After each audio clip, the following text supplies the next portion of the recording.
चला तर विद्यार्थी मित्रांनो, सरळ रूप द्या बॉडमनच्या नियमानुसार आपण सोडू। उदाहरण क्रमांक 2, 4 - 6 अधिक 8 गुणिले 2 भागिले 10।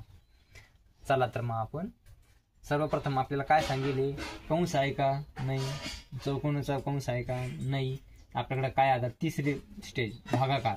भागाकार कुठे आपल्या उदाहरणामध्ये इथे 2 भागिले 10। तर किती आहे 2 भागिले 10 किती येतं, 2 पंचे 10।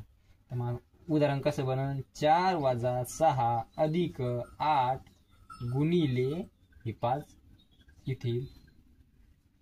आता पुन्हा काय येईल, गुणाकार। चला तर मग आता गुणाकार कुठे, 8 पंचे 40, 4 - 6 अधिक 40 झालं। आता काय करायचं, बेरीज।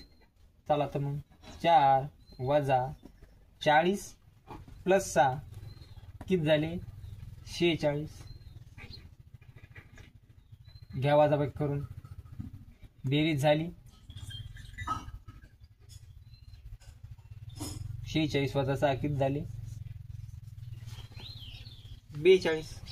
अशा प्रकारे आपण बॉडमनच्या नियमानुसार सरळ रूप देऊ शकतो। धन्यवाद।